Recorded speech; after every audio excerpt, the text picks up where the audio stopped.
한 주간 주님 은혜 가운데 평안하셨습니까? 무더운 여름도 어느덧 한풀 꺾인 것 같은 그런 날씨입니다. 안심하지 마시고 무더운 여름 또 잘 감당하셔서 여러분의 삶 속에 기쁨과 진리가 늘 충만하시기를 기원합니다. 오늘 말씀은 여러분이 잘 아시는 내용입니다. 예수님께서 자신을 선한 목자라는 비유를 통해서 당신께서 구원자 되심을 설명하시는 그런 내용입니다.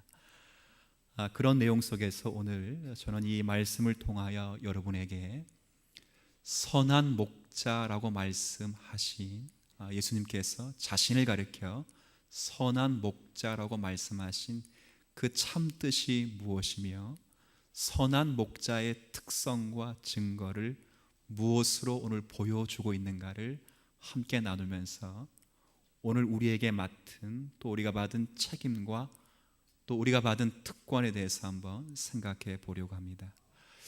첫 번째 먼저 생각할 것은 예수님께서 자신을 가리켜 선한 목자라는 표현을 썼는데 이 선하다는 의미가 어떤 의미인가를 생각을 좀 하셔야 됩니다.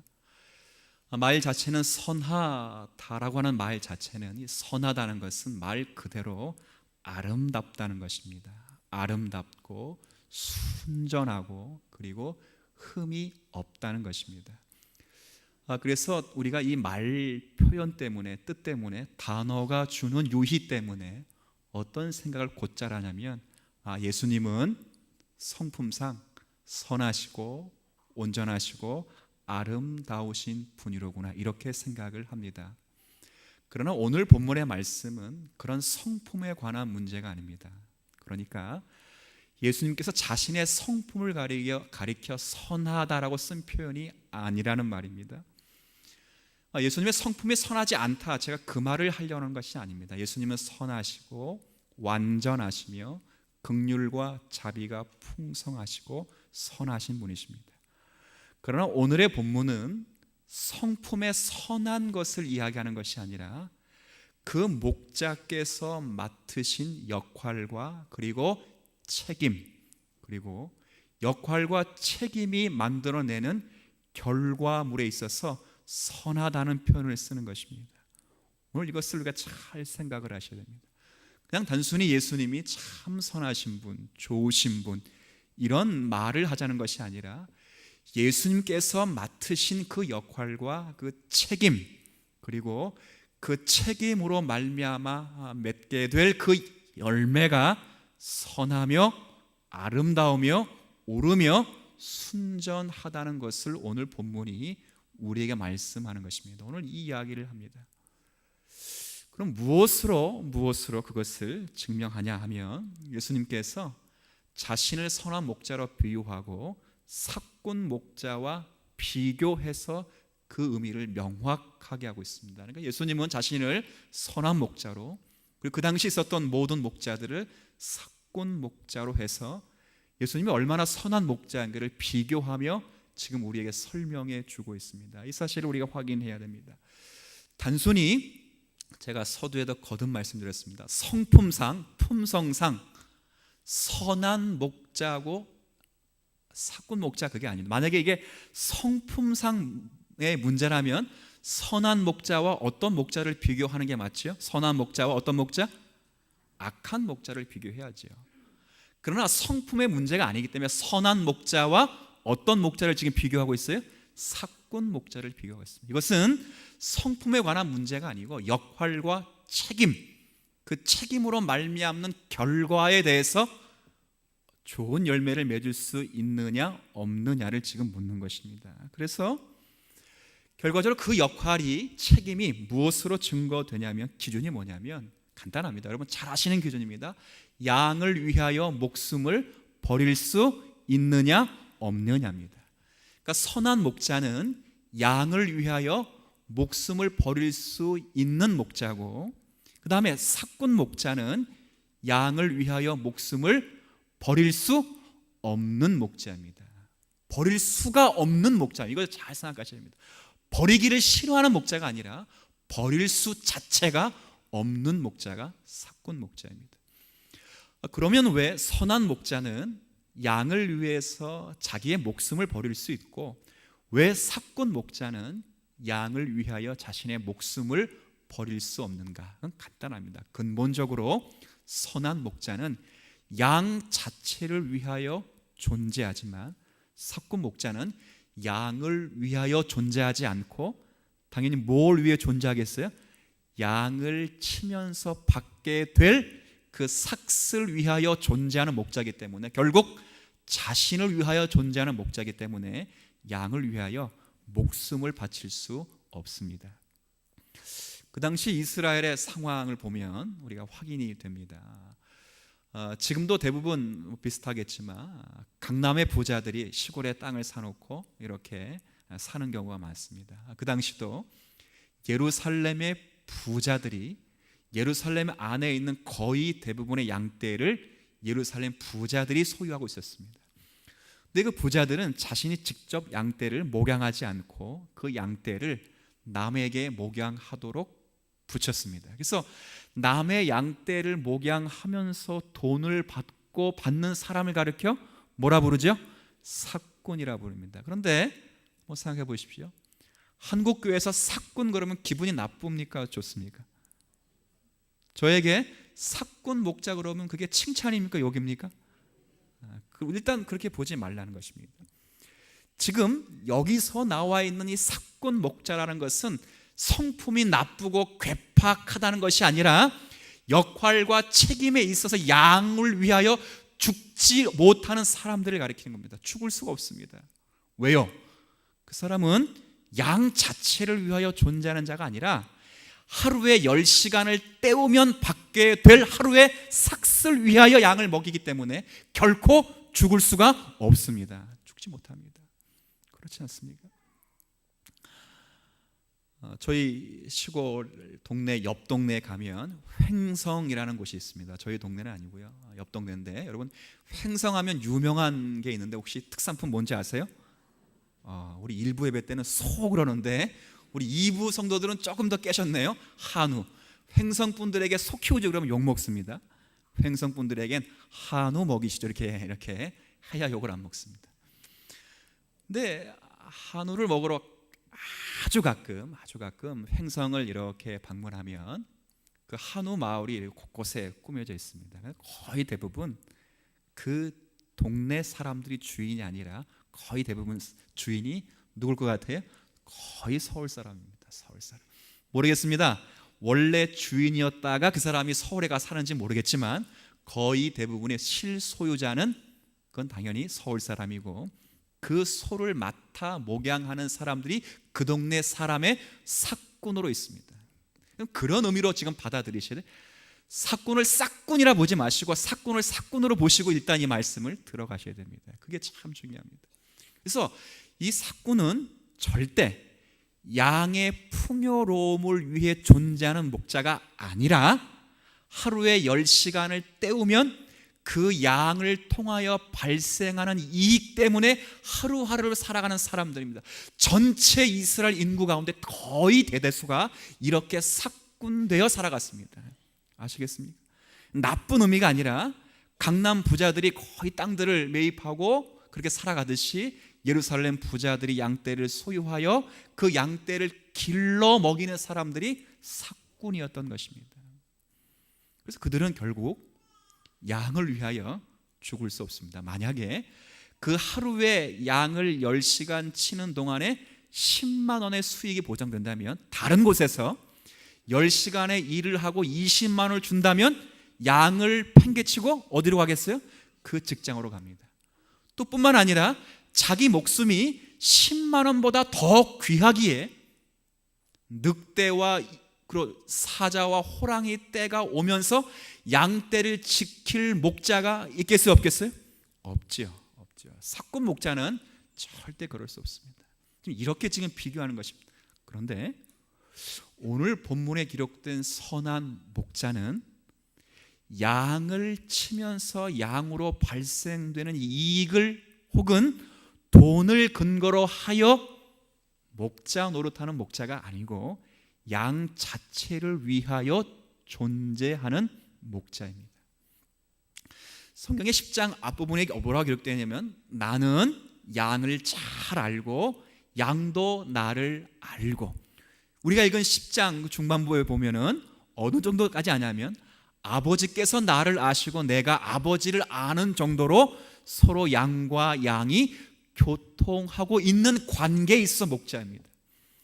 모든 목자들의 이름을 다 알고 모든 양떼들의 이름을 일일이 다 알고 그리고 모든 양떼의 특성과 모든 것을 다 알고 있는 목자로서에 있는 목자입니다.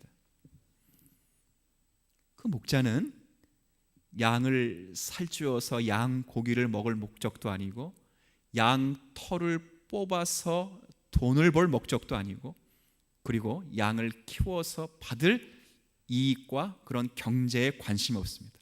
그의 관심은 오직 양 자체에 있습니다. 그래서 양 자체에 있기 때문에 자기와 똑같이 그 양을 여기기 때문에 양을 위하여 목숨을 버릴 수 있는 목자입니다. 자, 이렇게 물어보죠. 과연 지구상에 사람도 아니고 가족도 아니고 친척도 아닌데 짐승을 위하여 목숨 버리고 실제 그 짐승이 자기 양일지라도 그 자기 양인 짐승을 위하여 목숨을 바칠 목자가 있겠어요? 없겠어요? 없죠. 이 세상엔 그런 목자가 존재하지 않습니다. 그러나 오늘 본문에는 그런 목자가 비유로 존재하고 등장하는 것입니다. 지구상에 없는 유일하게 하나밖에 없는 그 목자를 가리켜 주님 뭐라 말씀하시면 그가 바로 나요 예수 그리스도라고 말씀하시는 것입니다. 그러면 결과적으로 제가 지금까지 끌어왔던 내용을 여기까지만 정리하면 선한 목자는 무엇을 관계해서 선한 목자냐면 성품이요 품성이요 착하고 못 착하고 일을 많이 하고 적게 하고 그게 아니고 선한 목자는 양을 위해서 목숨을 내줄 수 있느냐 없느냐를 통하여 선한 목자와 사꾼 목자를 가리는 것입니다. 자, 그러면 또 하나의 궁금증을 풀어야 됩니다. 뭘 푸셔야 되냐면 목숨을 내놓을 수 있다 그러는데 그 목숨을 내놓는다는 뜻이 무엇인가입니다. 단순히 자기 목숨을 희생한다는 차원은 결코 아닙니다. 여기 10절 말씀 보십시오. 한번 보십시오. 10절에 제가 한번 읽어볼게요. 도둑이 오는 것은 도둑질하고 죽이고 멸망시키려는 것뿐이요 내가 온 것은 같이 있습니다. 양으로 생명을 얻게 하고 더 풍성히 얻게 하려는 것이라. 이 말은 뭐죠? 그냥 선한 목자가 그냥 자기를 희생하느냐 못하느냐 그 문제를 묻는 것이 아니라 자기 목숨을 희생하여 양으로 하여금 생명을 얻게 하고 더 풍성히 얻게 할 만한 가치의 죽음을 죽을 수 있는 목자냐 아니냐를 묻는 것입니다. 그렇죠. 선한 목자는 결과적으로 말하면 자기 목숨을 양들을 위하여 희생할 수 있는데 그 목숨을 위하여 희생하는 그 목숨 값이 그냥 자기 하나 희생하는 것이 아니라 자기를 희생하여 양의 생명을 얻게 하고 그 생명을 더욱 풍성히 얻게 만들 수 있는 죽음인 것입니다. 그럼 모든 목자가 여태까지 사꾼 목자인 이유는 그건 다른 것이 아닙니다. 설령 자기를 희생할 수는 있어도 양으로 하여금 뭘 얻게 할 수는 없어요? 생명을 얻게 하고 그 생명을 풍성히 얻게 하는 일에는 구약의 어느 이스라엘 목자도 그 역할을 감당할 수 없는 차원에서 사꾼의 목자인 것입니다. 여러분, 제가 서두에 말씀드렸어요. 사꾼 그러면 나쁜 놈 이렇게 일단 취급하지 말라 그랬습니다. 그런 의미가 아닙니다. 여기서 말씀하는 내용은 그런 의미가 아닙니다. 목숨을 내어주는데 이 목숨을 내어주어서 자기 양떼의 생명과 그 생명을 풍성히 할 수 있을 만큼의 가치에 죽음을 죽어줄 수 있는 목자냐 아니냐예요. 그런 가치의 죽음을 죽을 수 있는 목자를 가리켜 무슨 목자라 그런다고요? 선한 목자라고 그러고, 설령 자신을 희생하여 목숨을 버릴 수는 있어도 생명을 창출하거나 그 생명을 풍성하게 할 수 없는 목자에 관해서 나쁜 목자, 악한 목자라 말하지 않고 어떤 목자라 한다고요? 사꾼 목자라 부릅니다. 이게 참 중요합니다. 이걸 간과하면 우리 뭐라 말하냐면 사꾼 목자면 나쁜 놈 이렇게 됩니다. 물론 나쁜 놈이 아니진 않습니다. 왜 우리가 사꾼 목자가 나쁘다고 생각되냐면 그건 구약 이스라엘 백성들의 이스라엘의 목자됨을 적용했기 때문에 그렇습니다. 이게 뭐냐면 오늘 봉독한 그 전전 구절에 보면 모든 목자를 가리켜 사꾼 목자를 가리켜 뭐라 부르냐면 강도요 도적이라고 부릅니다. 강도요 도적. 왜 그렇게 부를까요? 그건 구약의 역사를 적용했기 때문에 그렇습니다. 그러니까 모든 이스라엘의 목자로 부름받은 구약의 목자들이 결국 하나님의 생명에 관한 생명을 얻게 하는 일에는 관심이 없고 하나님께서 생명을 얻게 하는 그 일로 주신 양떼의 목적, 그 양떼를 살찌워서 살코기를 먹게 하고 양떼를 살찌워서 돈을 벌게 하는 그 목적으로만 있기 때문에 결국 그들은 생명을 만들어낼 수 없는 차원에서 도적과 강도라는 별칭이 붙은 것입니다. 아마 구약을 보면 우리가 잘 확인할 수 있습니다. 아마 에스겔 성경을 한번 확인해 보십시오. 자, 에스겔 성경입니다. 구약 성경 1203쪽입니다.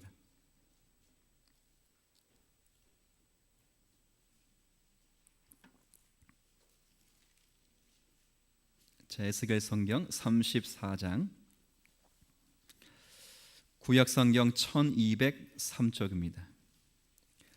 놀랍게도 성경은 선한 목자가 되시는 그리스도 이전에 이스라엘을 돌보던 모든 목자들이 결국은 그 목양 사역에 실패했다는 것을 경고합니다. 그래서 결과적으로는 사꾼이 될 수밖에 없고 필연적으로 선하신 목자가 오셔야 될 수밖에 없다는 것을 예언하는 본문입니다.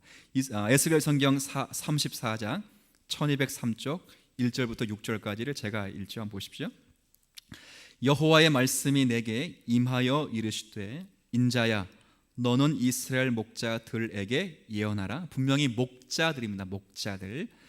그들 곧 목자들에게 예언하여 이르기를 주 여호와께서 이같이 말씀하시되 보십시오.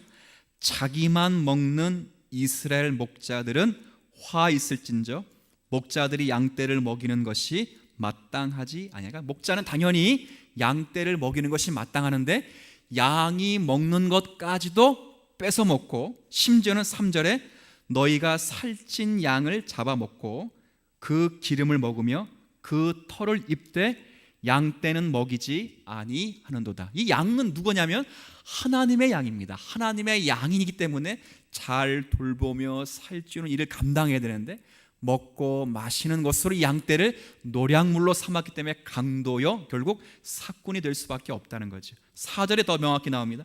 너희가 그 연약한 자를 강하게 아니하며 병든 자를 고치지 아니하며 상한 자를 싸매 주지 아니. 누가 이렇게 했다는 거예요? 이스라엘에 보냄받은 목자들이 이렇게 했다는 것입니다. 쫓기는 자를 돌아오게 하지 아니하며 잃어버린 자를 찾지 아니하고 다만 포악으로 그것들을 다스렸도다. 목자가 없으므로 그것들이 흩어져서 모든 들 짐승의 밥이 되었도다.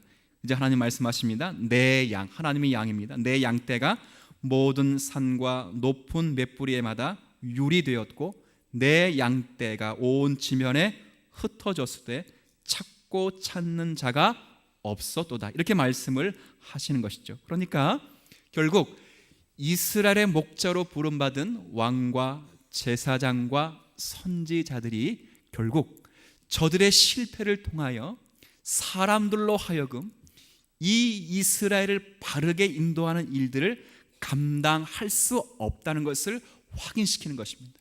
이것은 당연적으로 그렇기 때문에 이 목자들과 같지 아니한 어떠한 목자가 나타나야만 자기 양떼, 하나님의 양떼를 온전히 돌보실 것이라는 것을 예표하는 기능까지 갑니다. 한번 보십시오. 이제 7절부터입니다. 7절에 보면 그러므로 목자들아 여호와의 말씀을 들을지어다. 주 여호와의 말씀에 내가 나의 삶을 두고 맹세하노라. 내 양떼가 노략거리가 되고 모든 들 짐승의 밥이 된 것은 목자가 없기 때문에. 분명히 목자가 있었습니다. 그러나 실제 목자가 없기 때문이라.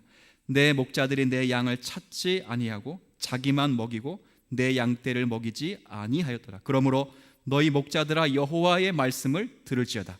주 여호와께서 이같이 말씀하시되 내가 목자들을 대적하여 내 양떼를 그들의 손에서 찾을 것이다. 목자들이 양을 먹이지 못할 뿐 아니라 그들이 다시는 자기도 먹이지 못할지라. 내가 내 양을 그들의 입에서 건져내어서 다시는 그 먹이가 되지 아니하리라. 주 여호와께서 이같이 말씀하셨느니라. 나 곧 내가 내 양을 찾고 찾되. 자, 어떻게 찾는가 보십시오. 자, 찾는 방법은 22절입니다 22절부터 24절의 내용입니다. 그러므로 내가 내 양떼를 구원하여 그들로 다시는 노략거리가 되지 아니하게 하고 양과 양 사이에 심판할 것이다. 내가 보십시오. 한 목자를 그들 위에 세워 먹이게 할 것인데 그는 내 종 누구라고요? 그가 그들을 먹이고 그들의 목자가 될 것이다. 24절은 같이 있습니다. 나 여호와는 그들의 하나님이 되고 내 종 다윗은 그들 중에 왕이 되리라. 나 여호와의 말이니라. 자, 이렇게 물어보죠. 자, 지금 이건 단순히 이스라엘의 지도자, 목자였던 왕과 제사장과 선지자들의 죄를 책망하여 심판하고 제거하는 그런 수준이 아니라 저들이 실패할 수밖에 없는 이유와 한계를 가진 목자들이고 이제 저들과 같지 아니한 한 목자를 세우는데 그 목자의 이름이 누구라고요? 다윗이라는 것입니다. 자, 이렇게 묻죠. 이렇게 물어보면 여러분 충분히 대답할 수 있습니다. 에스겔이라고 하는 이 글을 쓸 때 에스겔이라는 선지자가 바벨론 포로에 끌려가 있는 자기 백성들의 이 글을 쓸 때 물어보면 대답해 보십시오. 다윗이라는 왕은 살아있는 사람입니까? 죽어있는 사람입니까? 지금 바벨론 포로라고 하는 건 이미 유다 나라가 망한 이후입니다. 그러면 유다 나라의 왕이 있을 리는 만무합니다. 그러면 이 다윗은 이미 죽은 사람입니다. 역사 속에 이미 다윗이라는 왕은 지나간 사람입니다. 그런데 하나님께서 다윗 왕을 또 세우겠답니다. 그를 목자로 삼아서 지금까지 구약의 수많은 이스라엘의 목자들이 실패한 그 목양 사역을 온전하게 하게 하실 것이다. 이렇게 말씀합니다. 어떻게 온전하게 하시는가? 그가 자기 하나님의 양떼를 위하여 목숨을 내놓을 것이며 그 목숨이 지난 수많은 구약의 이스라엘에 가끔 나타난 선한 목자의 목숨과는 다른 하나님의 양떼의 생명을 얻게 하고 그 생명을 풍성하게 하게 할 수 있는 그 죽음을 죽게 하는 목자를 보낼 것이에요. 그 목자 이름이 누구라고요? 다윗입니다. 다윗. 신약은 말합니다. 예수 그리스도. 그가 다윗의 아들이요 아브라함의 아들이기 때문에 바로 이분은 다른 분이 아니라 유일한 우리의 목자가 되시는 예수 그리스도가 되시는 것입니다. 자, 그러면 우리가 좀 확인을 해보셔야 됩니다.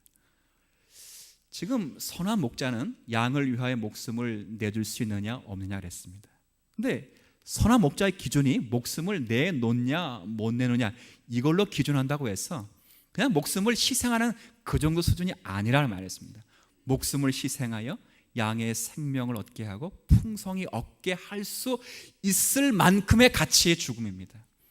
어느 누구도 이 죽음을 감당할 수 없습니다. 지금 하나님의 양 무리의 대적자로 등장한 이 포식자, 늑대들은 그냥 정치적이고 혈정적인 어떤 육체적인 그런 대적들이 아닙니다. 잘 생각하셔야 됩니다. 그냥 애굽이란 나라, 아수르란 나라, 바벨론이란 나라와 같이 정치적이고 군사적인 차원에서 이스라엘을 대적하는 그런 세력들이 아닙니다. 여기 하나님의 양 무리를 해치는 대적들은 공중 권세 잡은 마귀의 세력이며 죄와 사망의 세력이며 우리의 영원한 죽음과 연결시킬 수 있는 그런 대적적인 세력입니다. 그건요 사람이 죽어 나가서 감당될 그런 가치가 아닙니다. 사람이 아닌 분으로 우리를 대신하여 죽으셔야, 대속적인 죽음에 죽으셔야 우리가 죄와 사망의 권세로부터 건진받을 수 있고 더 이상 죄와 사망과 사단이 우리를 괴롭힐 수 없으며 우리를 저주로 몰아가지 못하는 것입니다. 이 죽음은 그래서 결국은 예수 그리스도가 십자가로만 완성할 수 있는 대속적인 죽음인 것입니다. 어느 누구도 이 죽음을 대신하여 죽을 수 없습니다. 여러분, 설교 들으면서 이런 묵상을 하실 수 있습니다. 아니, 이스라엘은 그래도 사꾼 목자가 아니라 괜찮은 선한 목자가 있었습니다. 저도 인정합니다. 누가 있지요? 모세가 있고 여호수아가 있고 다윗도 있고 수많은 목자들이 있었습니다. 그런데 생각을 해보십시오.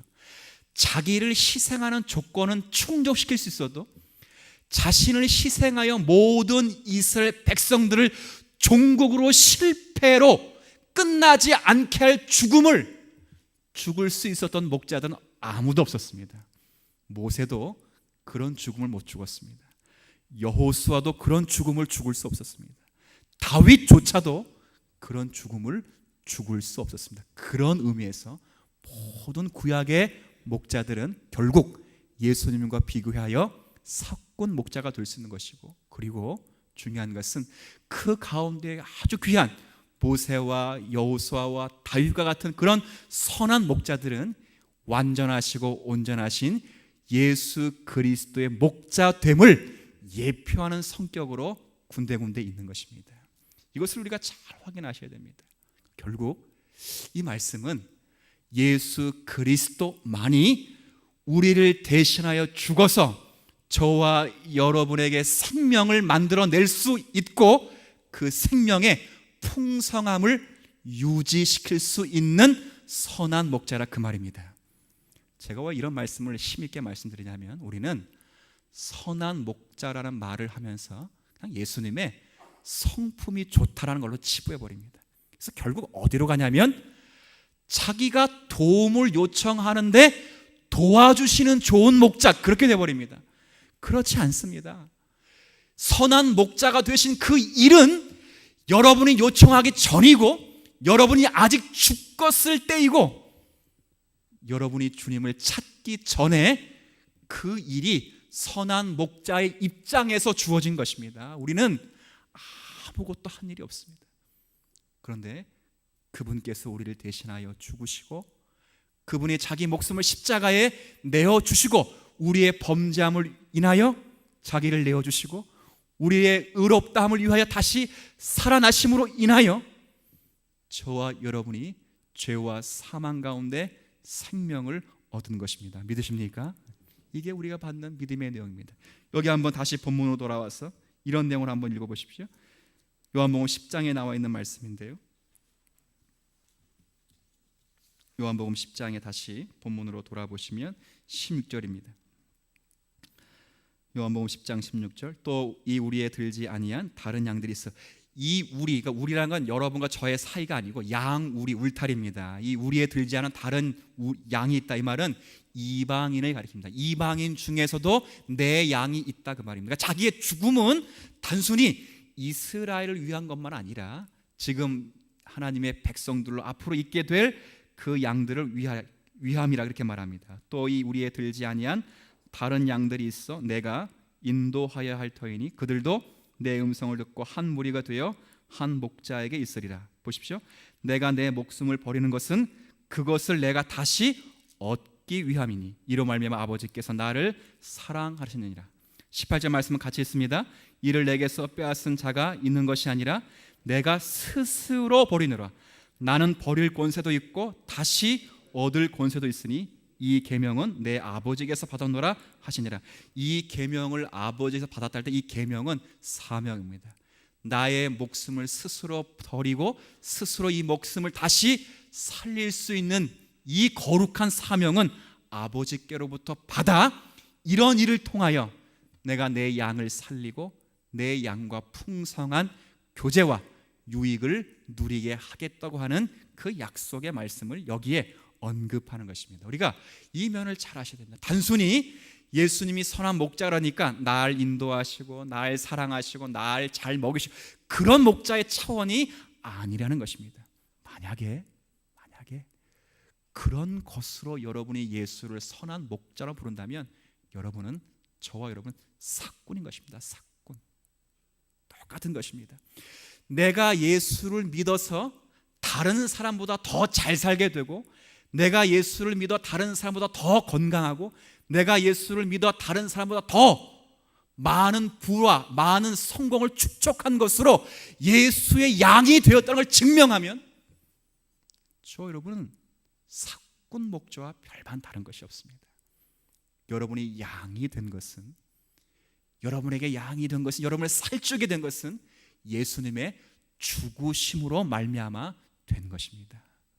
사랑하는 성도 여러분, 예수님의 이 대속적인 죽으심을 믿으십니까? 예수 그리스도가 나를 위해 죽으시고 죽으신 그 은혜로 인하여 여러분이 죄와 사망 가운데 건지심을 받고 하나님의 자녀가 되며 생명을 얻고 더 풍성히 얻었다는 사실을 믿으십니까? 그렇다면 지금까지 살아오셨듯이 그 예수 그리스도를 선한 목자로 지속적으로 인정하고 섬기시는 은혜가 있기를 축복합니다. 제가 서두에 말씀드렸죠. 그냥 내게 필요하고 내게 도움을 주시는 그런 선한 목자가 아니라는 것입니다. 여러분, 시편 23편에 유명한 목자의 고백이 나옵니다. 다윗의 목자죠. 1절은 다 아실 것 같아요. 한번 같이 봉독해 보시고 같이 암송해 보시겠어요? 말도 잘 안 나오네. 한번 하겠습니다. 시작. 여호와는 내게 부족함이 없으리로다. 여러분, 이거요 감사의 고백이 아닙니다. 감사의 고백이 아닙니다. 여러분은 다 감사의 고백인 줄 알죠? 내게 부족함이 없기 때문에 아닙니다. 이건 항복입니다. 항복. 다윗의 전 인생을 두고 볼 때 그 인생의 끝이 당신께서 보내신 그 일로 말미암아 하나님의 거룩한 것으로 귀결되는 것으로 보아 자신의 인생이 하나님으로 인하여 항복할 수밖에 없는 절체의 그 사이에 있게 되는 것입니다. 이야기를 하는 것입니다. 어디까지 가지요? 자기 이름을 위하여 우리의 영혼을 소생시키시고 어디까지 갑니까? 사망의 음침한 골짜기를 다닐지라도 해를 두려워하지 않을 것은 주의 지팡이와 막대기가 함께 하시기 때문에 그렇습니다. 주의 지팡이와 막대기가 함께 하시는 자리가 어디라고요? 사망의 음침한 골짜기입니다. 모든 목자들이 다 떠나간 때입니다. 그러나 생명을 얻게 하시는 그 선한 목자, 신약식으로 말하면 예수 그리스도만은 자신을 죽이신 그 양떼를 떠나지 않는 것입니다. 그래서 우리에게 생명이 있고 그래서 우리에게 행복이 있는 것입니다. 저는 이 말씀을 가지고 저 여러분이 이렇게 한번 좀 생각을 해보시면 좋을 것 같습니다. 어떻게 생각을 하시면 좋을 것 같냐면, 이제 우리가 세상을 좀 생각할 때 이 세상도 동일하게 양우리입니다. 양우리, 양울타리라고 말해요. 세상을 양우리로 보시고 여러분들이 양우리의 유일한 목자가 되셨다는 사실을 여러분이 아셨으면 좋을 것 같습니다. 그러니까 성경은 분명히 우리에게 뭐라 말하냐면 너희는 왕 같은 제사장이라고 말합니다. 이 왕이나 제사장이라는 게 다 같이 이스라엘의 목자들입니다. 그런데 이 제사장의 직분이 뭐냐면 이건 중보자이며 화해자입니다. 결국 하나님 앞으로 죄인들을 데리고 나와 그 죄인들의 죄를 씻게 하고 하나님과 화해시키는 일을 감당하는 자가 바로 제사장이요 중보자요 화해자입니다. 제가 이렇게 묻죠.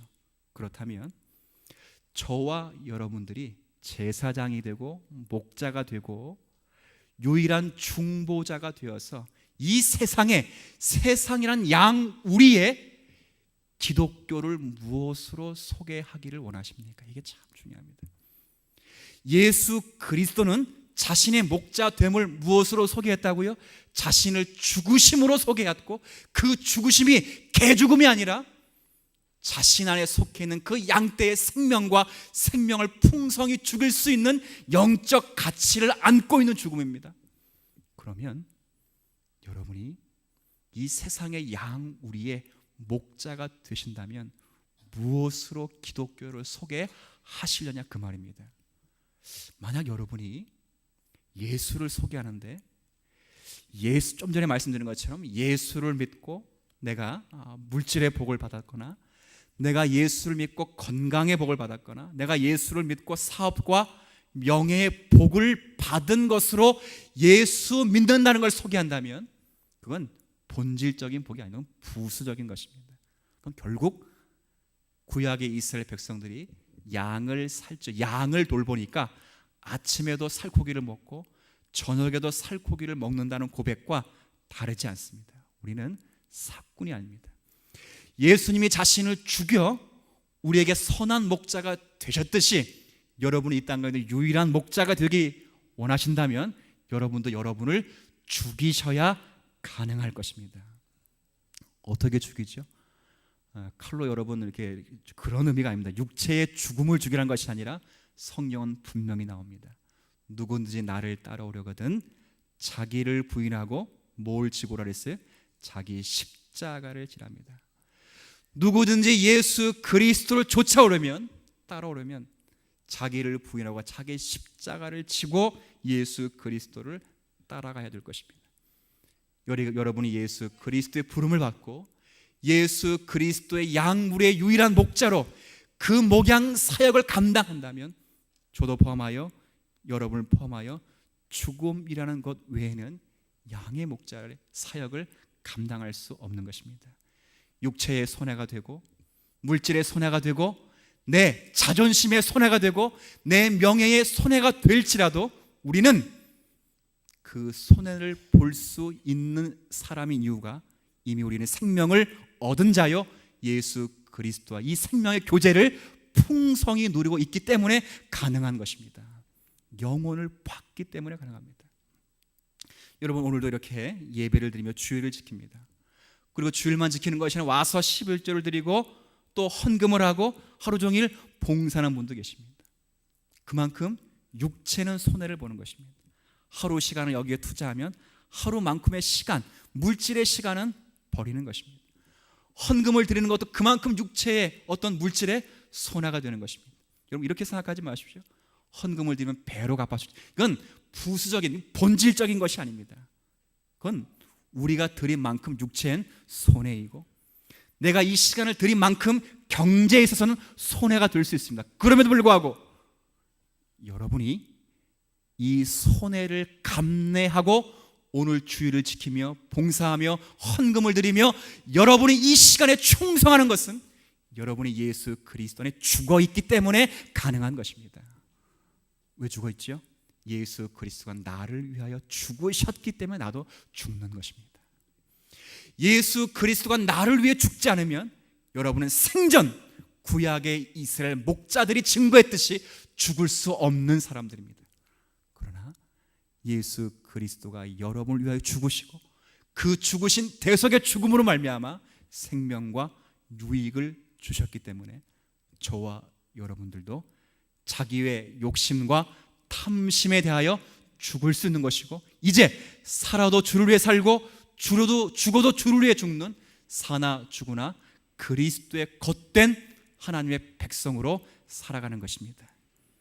이런 은혜가 있게 되기를 진심으로 바랍니다. 여러분이 이 세상의 유일한 목자됨이 세상의 기독교를 소개함이 여러분이 예수 그리스도를 믿는다는 것이 세상의 모든 것을 다 잃어도 포기할 수 없는 것으로 예수 그리스도를 소개할 수 있는 거룩한 목자가 되셔야 합니다.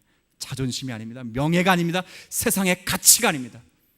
우리 가슴에 꽂은 십자가를 통하여 사랑과 용서와 오래 참음, 희락, 온유, 절제인 것입니다. 이거는요 자기가 살아있으면 절대 알 수 없습니다. 한 말씀만 더 드립니다. 고린도 전서에 보면 사도 바울이 고린도 교회를 심하게 꾸짖습니다.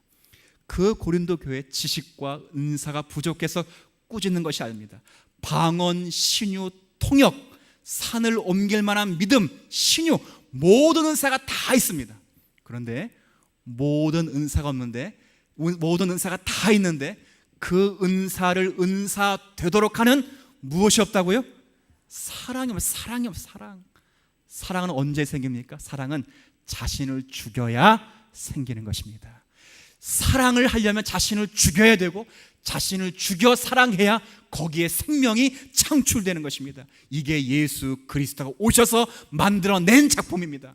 성경은 말합니다. 너희가 나를 사랑한 것이 아니라 내가 너희를 사랑했고, 너희가 내게 찾아온 것이 아니라 내가 너희를 찾아갔노라. 그래서 이제 우리도 예수 그리스도의 사랑을 받아 그 사랑을 실천하는 자로 죽을 수가 있는 것입니다.